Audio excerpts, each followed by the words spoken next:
So, hello and welcome to the International Transport Forum's Ask the Author session on incorporating informal transport in mobility planning. I'm delighted today to be joined by both the lead author, Josephine Macharia, and the roundtable chair, Andrea Senechil-Leon, from the Global Network for Popular Transportation. This is a summary and conclusions report based on our roundtable that was held in Santiago de Chile almost a year ago in April 2024, and it's very appropriate as this is Chile's ITF presidency year, culminating in our ITF 2025 summit coming up in May. So if this is your first time at an Ask the Author session, you're very welcome. The chance is to get as many of your questions answered by the experts as possible.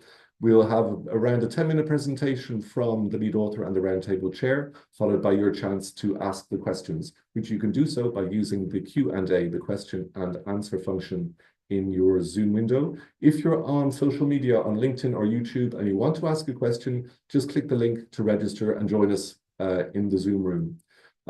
So without further ado, I'll hand over to Josephine to kick off the presentation. And in the meantime, we'll pop a little straw poll onto your screens to get your feedback and your interactivity on informal transport. Over to you, Josephine. All right, thank you very much, Ronan. Hello, everyone. As Ronan said, I'm Josephine Macharia, and I'll be presenting this report, which summarizes the discussions from a roundtable held by the ITF in Santiago, Chile last April.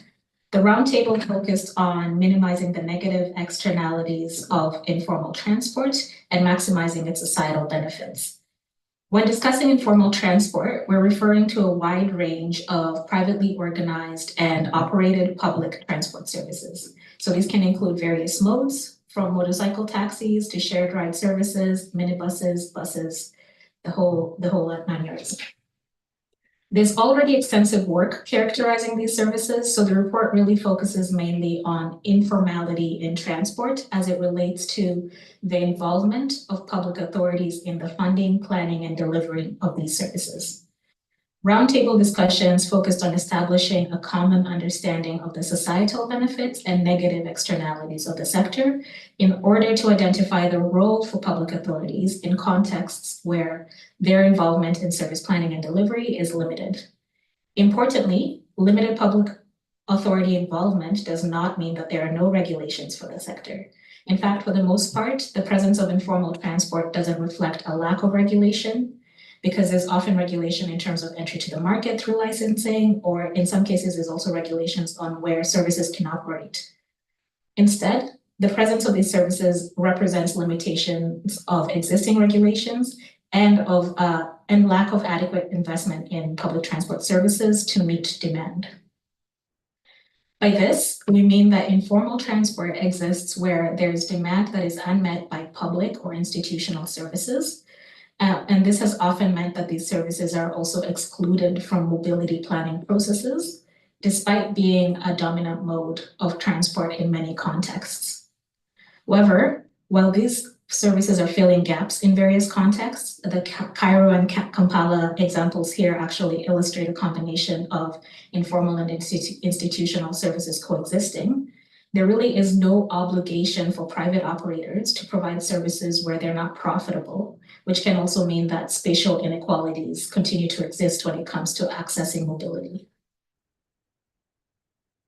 So at the start of the session, Ronan asked what issues related to informal transport are most concern to participants, specifically listing congestion, pollution, and road safety. I just want to note that these negative externalities are often attributed to informal transport, where the services are the main form of public and motorized transport. But these issues are not unique to the sector. Instead, they're really issues of motorization in general, and especially in contexts where mobility systems prioritize the movement of cars, usually private cars, over all other modes.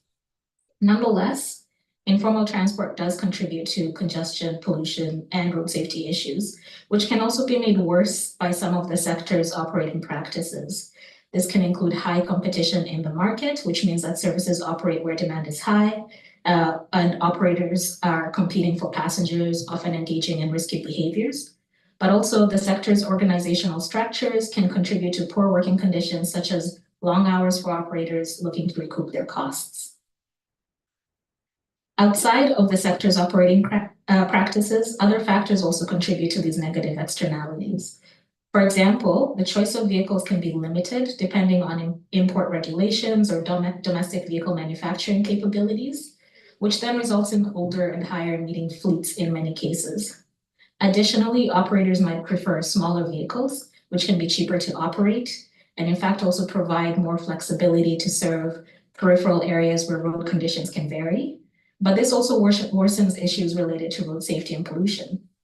So while informal transport services are filling gaps and providing essential access to opportunity where there's no involvement from public authorities in terms of creating service obligations, such as setting operating zones, or in terms of enforcing labor laws or investing in safe infrastructure for pedestrians and motorists, the negative externalities of the sector are often perpetuated. And this, in many cases, is the status quo. So how can authorities respond to these challenges?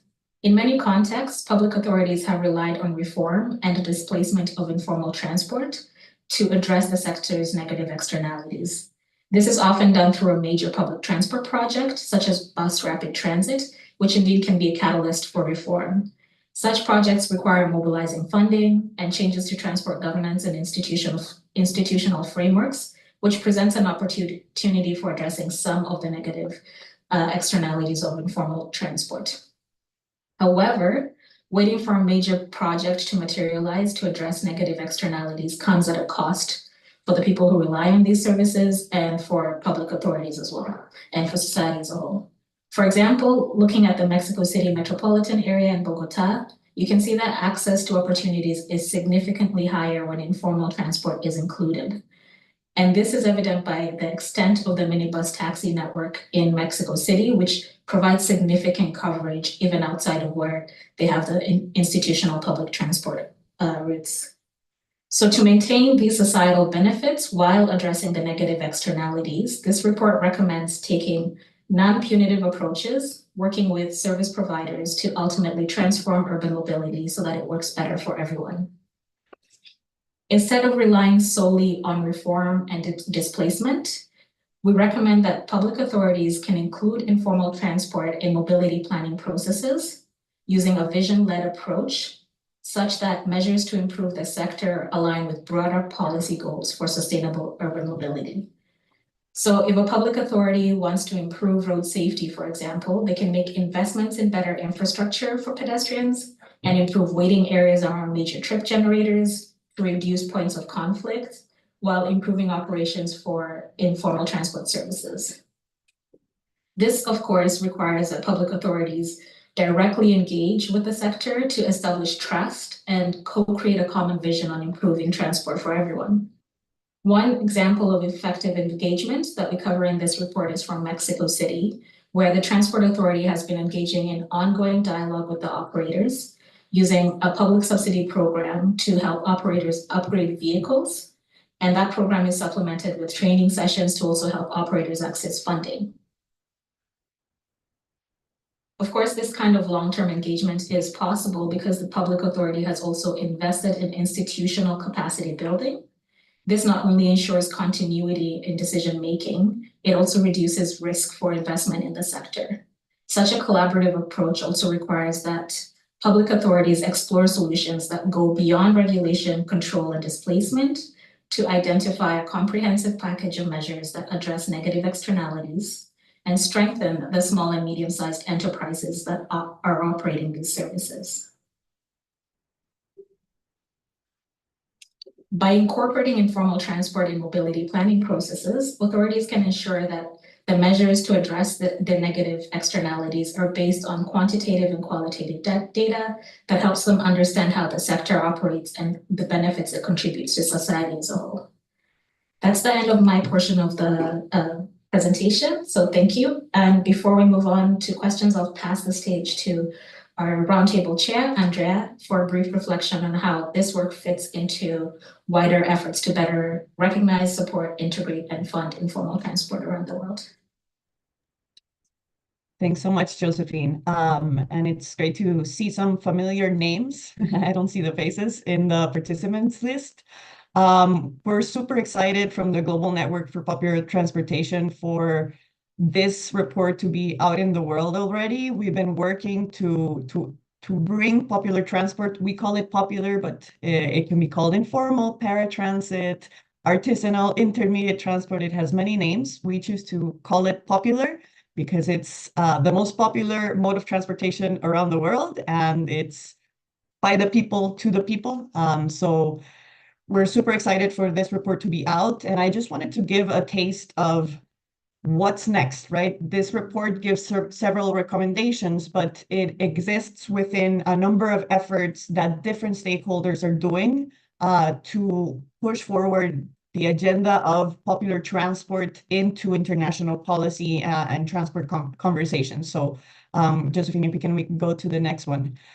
Just to tell you a little bit very quickly of what the global network is, we're basically an initiative that brings together people from different sectors, from the private sector, from academia, from the public sector, to advocate for that recognition, support, improvement, and integration of popular transport.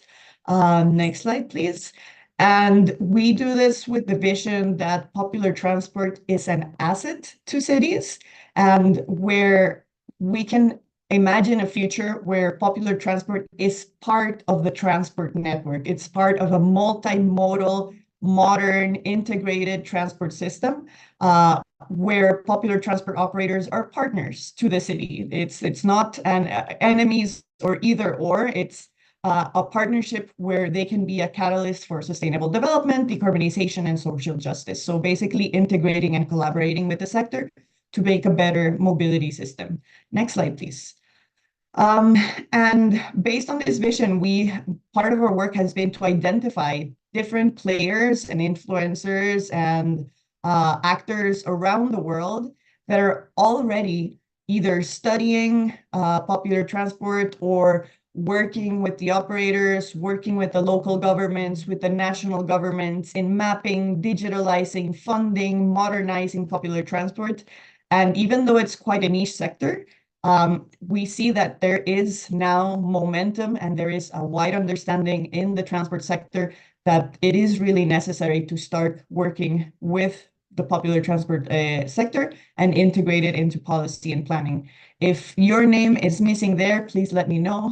The network is growing every day, and our job is to basically know who's doing what so that we can bring these voices into international planning and policy conversations. Next slide, please. So basically what we've done was, first of all, figure out who had the data, because this is a sector that has very little data and very little information because it has been ignored for years because it's outside of the regulatory framework. So we started engaging with academia, researchers, operators, and users. Right now, there's a consortium called the PRISM Consortium, where different research organizations have living labs in different places around the world, gathering data and understanding how popular transport works, how it's being electrified, how there's initiatives to improve safety, etc. We're also working with international transport NGOs, think tanks, etc., to launch different resources, programs to support local governments, training, etc., to start changing that narrative of this is a problem to, okay, this is actually an asset to my city. How can I start working with this? And to have a wider reach in terms of the transformation of the sector. Our two actors that I think are the last pieces that we were trying to articulate is working with the financial entities, and then finally with national and local authorities. The idea is that, for example, now ITF launches this report and its recommendations for the authorities. But if you tell them we need to start planning, we need to start integrating this sector, maybe their question will be, how can I do that if I don't even have the money to do it, or I don't have the capacity? I need resources and support. And if we have the financial entities on board and with new mechanisms and new programs to support the authorities in doing this change, then we can actually change the way we do things, and we have all the enabling conditions for this transformation. So next slide, please. I see people are recommending some institutions already. Great to see them. Thanks so much. And I just wanted to let you know about a strategy that we have put together with different actors in the sector, where we have identified different pathways to generate transformation in the popular transport sector. And so, of course, it usually starts with that research, data, evidence. We're putting together a research agenda for the sector to identify what are the pressing questions that we still don't know what's the data that we're still missing, what are the topics that we still need to bring into the table, but that we need evidence to support these arguments of transformation. How can we bring this into policy? How can we center the voices of popular transport operators and workers in these areas and bring these messages to international negotiations? And how can we change that narrative of this is bad, we have to eliminate it, to this is an asset to my city, how can we transform and improve it? Finance and investment, we're working with the finance entities to identify what are the best ways and mechanisms to fund the transformation of the sector, to improve the fleets, to reduce pollution. And finally, climate action, sustainability, and just transition. And here we include just transition because beyond just electrification and changes in technology, we want to ensure that the workers and the people behind this sector are not left behind if we are going to decarbonize it and if we're going to adapt to climate. So we're developing tools, we're developing guidance, and articulating with the finance area to support this transition towards decarbonization as well. Next slide, please. Just some examples of things that we are doing so that you know. For example, we're launching publications. We recently launched these 5 explainers on the role of 2- and 3-wheelers in particular, because those are the ones that have the worst rep in terms of safety, pollution, etc. But they have a lot of positive externalities. So these explainers talk about how to improve those positive externalities and reduce the negative ones. Next slide, please. We're also working on collecting data on initiatives that are reducing emissions in the sector, that are modernizing the vehicles, that are integrating them, to report them in the informal transport sector as part of the sectorial SLOCAT Transport Climate and Sustainability Report, a global report that goes out every 2 years. And we do this reaching out to different partners in the network that we know are doing things. So if you're doing things along these lines, we would always like to know. And we have put out resources such as the one you're seeing here, which is a template and a guidance document for authorities, for countries to start incorporating climate commitments for popular transport in their NDCs, which are their nationally determined contributions, basically their climate strategies at a national level and commitments to reduce emissions worldwide. Next slide, please. And we also carry out a lot of events to exchange knowledge between our network. We just recently had the Paratransit/Popular Transportation Day at the World Bank, and we had a number of people participating and presenting their work, but also learning. We basically work as a platform for continued learning and to bring and suggest experts for different spaces. And we also hold meet and greets with experts in different topics. You can see there the topics that we'll be covering this year. So just wanted to let you know that beyond what we're talking about today, there's a lot of conversations going on, and there's a lot of strategy and different actors. And I think, considering that this is a topic that's mainly present in the Global South, the idea is to articulate, to work together, because there's usually very little resources and very little time to change things. But if we do it together, then that transition can accelerate. I think this was my last slide. Can we go to the next one just to make sure? Yes. So just wanted to say that the idea is to continue to collaborate, and we're really happy that ITF is now incorporating popular transport into these conversations. It's absolutely essential to create a modern and sustainable integrated multimodal transport system in our global south cities, and open to any questions that the crowd has. Thanks for the space. Thank you very much. That was my dog.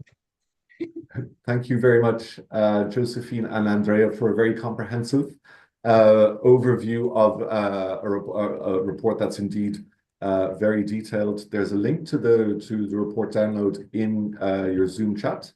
Thanks for your participation in the poll. It's far away safety, which is most concerning for people, with 65%, followed by congestion, 24%, and pollution at only 12%. Yeah. Maybe, Andrea, if you knock off your mic. So it's your chance to ask the questions. Please use the Q&A, the question and answer function in your Zoom window. That will help us to get through as many as possible. So to get the ball rolling, we have two questions from Roger Teal, who asks whether we have any examples to date of a metro area or a city that's bringing some level of organizational formalization to the informal or popular transport industry in the city. Roger also cites the example of Jakarta in Indonesia that's had some success in coordinating the informal transport sector with, in conjunction with the formal transportation system. So would either of you have comments on what has made that possible, if you know about that case study, or examples indeed of where this formalization of popular transport is being successful? Thank you. These are really great questions. I think already the example of Jakarta is a really good one, where they have taken an approach that is more about integrating the major public transport investment with informal transport to find a way where they still maintain a lot of coverage with what was formerly considered informal transport.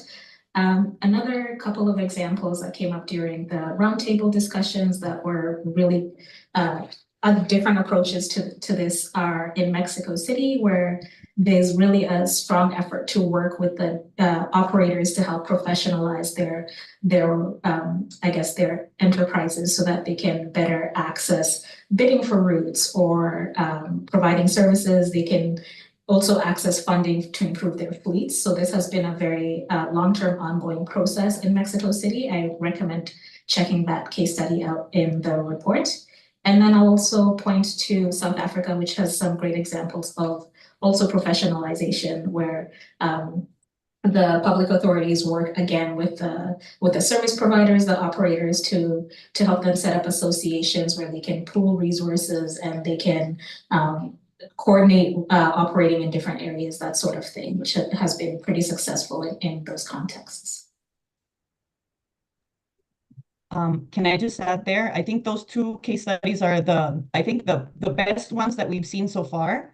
And it has a lot to do with the authorities understanding that usually regulation asks for this level of compliance, and maybe the operators are here. And if we just stick to regulation, they just won't be able to comply with regulation. So what the authorities have understood is that the idea is to figure out what that gap is and how to close it. And so a lot of the efforts that have been implemented in both of these studies is a lot of training because there's an understanding that these are small and medium enterprises. And if we want them to become strong, thriving transport companies, then we need to support them for that. And so training on financial management, on optimizing operations, also technical support to these associations to become companies, to optimize their operations. Someone was talking there of oversupply, and that happens a lot, oversupply and competition.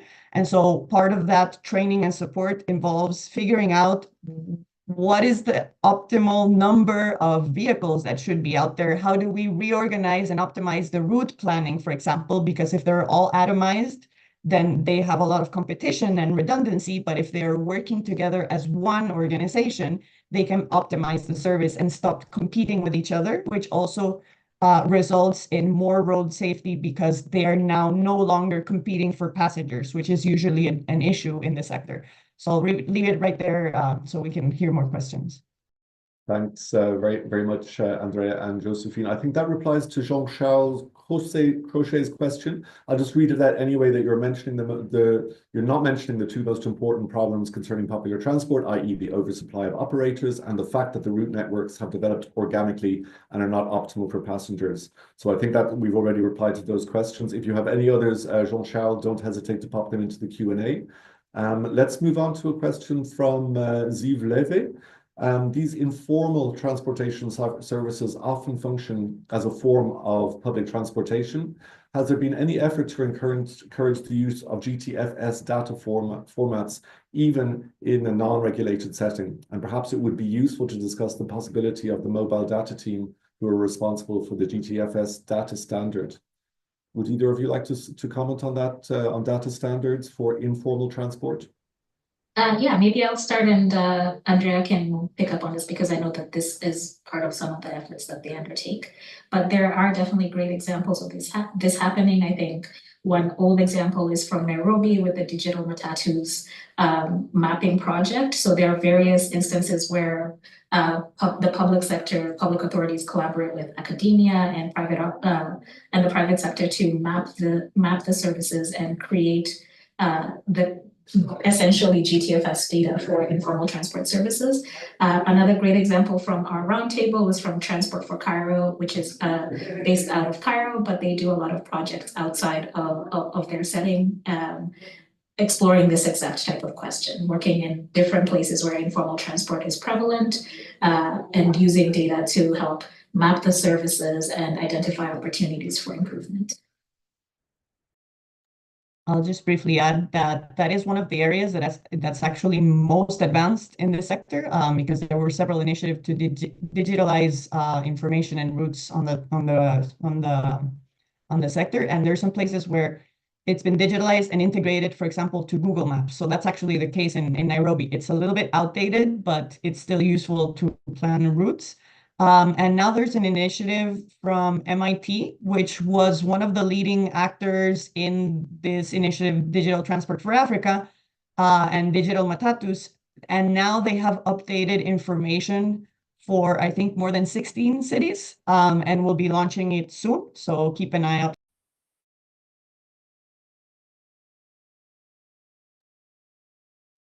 Indeed, Andrea. So questions from Emma McLennan, who asked, could you comment on safety and on the collection of data on informal transport? So I guess on safety data, and also comment on vehicle safety.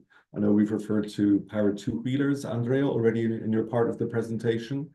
What are the other policy measures that can be used to improve safety in this area?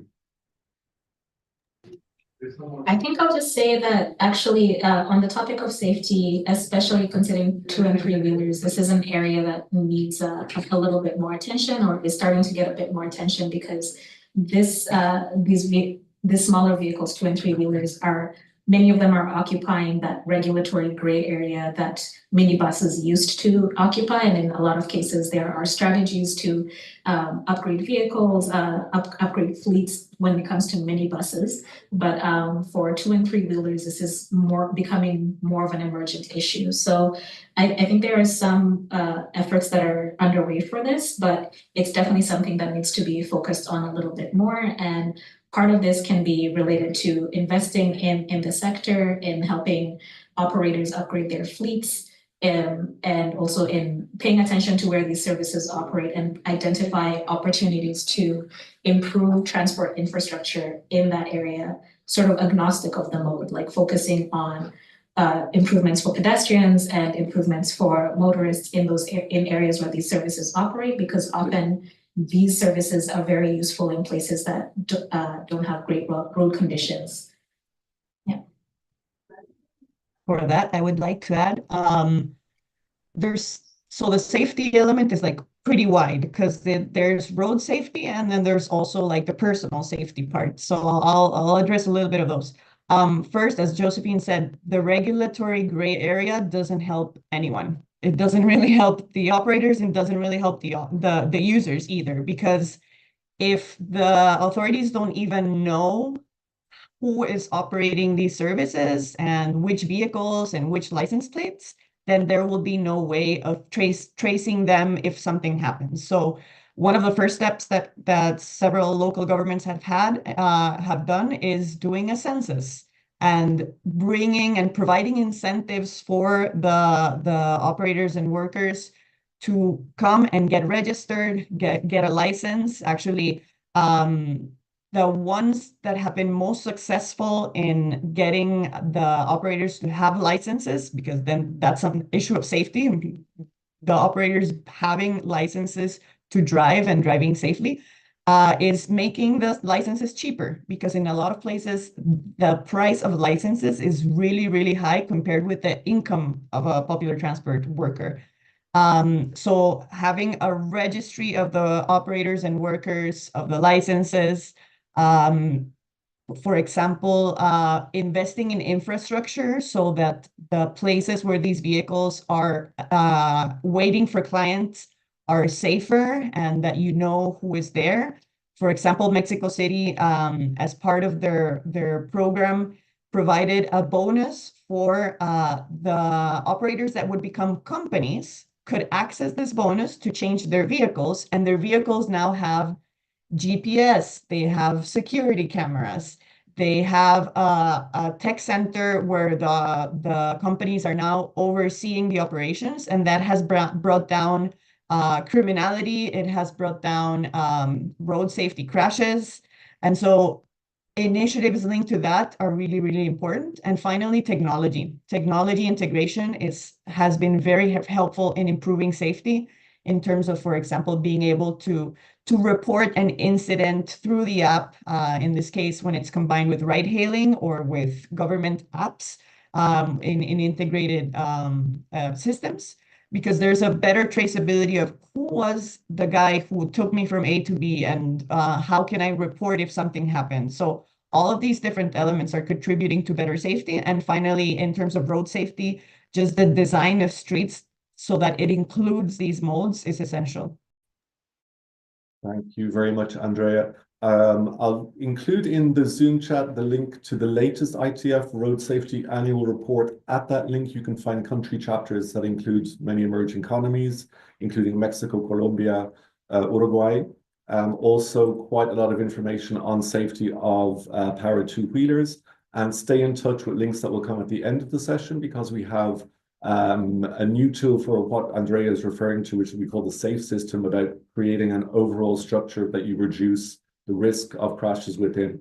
That will be coming in the next month at ITF. Please, a reminder, please to use the Q&A, the question and answer function in your Zoom window, so it will help us moderate as many questions as possible. Back to a question from Abhi Gandhi, who asks, how can public authorities incentivize informal transport providers to improve working conditions and safety standards without creating significant financial barriers? I think this is a really good question, but it's also one of the significant challenges that we find when it comes to this topic, because of course, the public authority regulating service, public transport or transport services is not necessarily the same as the public authority who enforces labor laws, for example. So I think there's really a need for public authorities to make sure that they're not working in silos, so that they're communicating with one another to address some of these issues. Because if you're not able to, say, enforce labor laws because your purview or your area of work is more limited to transport provision, then that creates a bit of a challenge when it comes to addressing some of these issues.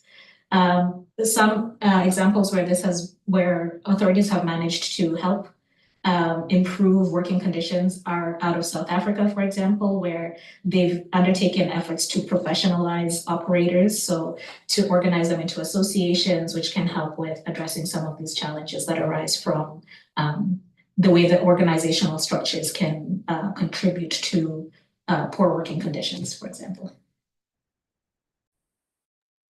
There are a couple of studies from the Global Labor Institute that refer to this, also assessing like the type of working conditions, the types of issues in working conditions in the sector, and recommendations on how to address them. So feel free to take a look at those. But essentially, that is a lot it has a lot to do with the sitting down with the sector and negotiating with them and figuring out what the priorities are and what they need. So for example, sometimes it's like, we're okay with our conditions, we just want bathrooms. So we just want some infrastructure to be able to wait and not get burnt by the sun. We need access to water. So maybe sometimes it's like infrastructure will start that improvement, but sometimes it's optimizing the operations and saying, okay, now you will no longer receive income by the number of passengers that you carry, but for the number of hours that you work. And there's a calculation to be able to have a standard income for them and a payment rather than basically a quota system, which is usually what happens. Basically, there's a system where you have to pay the operator a certain amount per day, and whatever is left from the passengers you take is your income. So changing those models into a more salary-based or hourly-based system actually improves a lot of the working conditions, but also the road safety and the operations of the system. So there are several examples of those in both in the report and also in the Global Labor Institute reports. And we can also provide some examples if someone. Thank you very much indeed. We have time for one or two more questions. We're going slightly over time, but the debate is very good. A question from an OECD colleague, I believe, from Denis Bastuali. Dennis asks, should public transport authorities recognize the demand for informal services and integrate them, or should they try to replace them with official alternatives? And he takes an example of Istanbul, which once had largely unregulated minibuses, which were later replaced by regular buses. And this standardization, according to Denis, brought benefits like timetables and payments via transportation cards, but also seemed to reduce the practicality or even worsen congestion as larger vehicles block the road. Who would like to comment on that?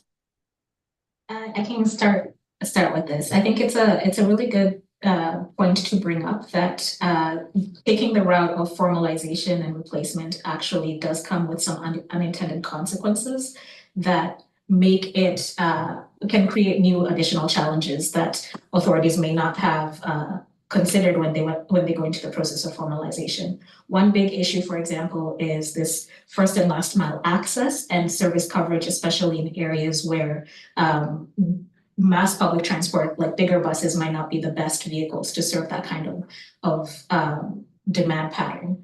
So this is a huge issue when it comes to formalization, also because it also implies that there are additional costs that a public authority now has to take on that were previously costs that were borne entirely by the informal transport service providers. So if there's no continuity in terms of funding, like sustainable funding for the now formalized system, then you can end up with a sort of a vicious cycle where you end up with degraded services and gaps in service provision, which then mean that these informal transport services arise again and pop up again, and you have this kind of cyclical issue of trying to regulate, replace, and then you create some gaps in the network. So I think it's really important for public authorities in contexts, especially where they're waiting for major public transport services to begin the process of formalization, to consider how they can possibly integrate existing service providers with the new system, as has been done in Jakarta, as has been done in Mexico City, to find ways where they can benefit from the existing system that they already have in place in terms of coverage and service provision, but just augment it and improve it by integrating with a formalized system. Just to add there very quickly, the best examples that we've seen is where there's a process of sitting down with the sector and saying, this is where we want to go. Can you come with me? And what do you need to come with me? And how can we plan on this together? When the authorities decide to replace the sector, it involves a lot of compensation, of protests, of issues, as Josephine said, as the system is now in place, but the operators are still working there. And so now these two run in parallel and compete with each other. And it's very costly for the authorities to have to figure out how to remove these actors, because they've always been there, and the users continue to use them because they have a very specific role, especially in big cities where you put up a mass transit system and there's a mass transit corridor. How you get to the other places or how you get to that mass transit corridor is essentially a role that the popular transport operators have traditionally covered. Also in countries where maybe the formal bus system doesn't have exclusive lanes and the bus is stuck in congestion, the motorcycle taxis are the easiest way for someone who's in a hurry to get to where they need to go. So we see in the global north, a lot of cities are exploring new ways of complementing these mass transit systems with more flexible modes to have different options for people. And that is essentially what we have to build, like from the other way around. In the global south, we have these modes that are absolutely flexible, that cover different needs. And now we want to complement them with mass transit systems that have larger capacity, but we need a combination of both. And the way there is working with the sector. Abimbola Quinajo from Lagos said a couple of weeks ago in Popular Transport Day, she said that these actors have the expertise. They have the understanding of how the city works, where the demand is. So working together with them to actually figure out where we need, for example, for them to become companies to operate a larger route, and where we can have, for example, smaller routes, smaller vehicles to complement. There's a notion that these operators should only work as feeders, which is not necessarily the case. You can have them work as the main operators of the transport system. And actually in Turkey, which was mentioned here, that was part of the work. They were replaced by formal operations, but they were in many cases the new organizations that became formal. And there was a lot of work in supporting them to become formal organizations. So sometimes we think that there was replacement, but there was a behind the scene of working with the sector for them to become the new transport companies with that support. So that's the way that we have seen that works the best, training them and creating the capacities for them to be able to become the companies and to provide the services that the authorities are aiming for, so that the service is better. And thanks very much, Andrea. We're going way over time, so we'll wrap up quite quickly. I just wanted to circle back to Jean-Charles Cochet's point that he was talking about the oversupply of operators and networks having developed organically, and we did give Jean-Charles the opportunity to clarify that. He's come back to mention that the issue is not to improve the operators, it's to improve the regulators and the enforcers. And do we have any initiatives on this issue? So would you like to respond to that? I think that's more for Andrea. Yeah, we're working on both, definitely. So the idea is, as I mentioned, we're working with providing guidance, providing training. We recently had a training with the transport authorities of Egypt and Saudi Arabia in unison with the UITP. So part of our work is articulating with different actors to provide that support and training. And that's also why the ITF report mentions that we need institutional capacity. And for decades, our authorities have learned that this is a bad thing and we need to replace it or eliminate it. Now our biggest effort is to change the narrative and change that understanding and create the capacities for more integrated planning. So that's part of the work we're doing. So if anyone is also working on this, definitely we can collaborate. Okay, that's excellent. Thank you very much. Thank you to all our participants. Thank you very much to Josephine and Andrea for your expertise, your excellent answers to very difficult and in-depth questions. Before we leave you, just a reminder that the ITF 2025 Summit is coming up in just less than 2 months' time.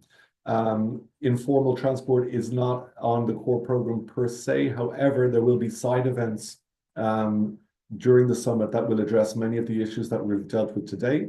We're still at the stage where you can avail of early registration discounts until the 14th of April. So don't hesitate to have a look at the link in the chat there, and we'd love to see as many of you in Leipzig as possible. Josephine will be there. I will be there. Perhaps Andrea will be there as well, we hope. So I will just leave you with our sign-ups for newsletters and alerts, because there will be more coming linked to the Safe System tool on road safety that we mentioned earlier. So I just thank you once again, Josephine and Andrea, for a brilliant report, and I hope it's a game changer in terms of policy. Thank you to all the participants, and we'll see you soon. Take care.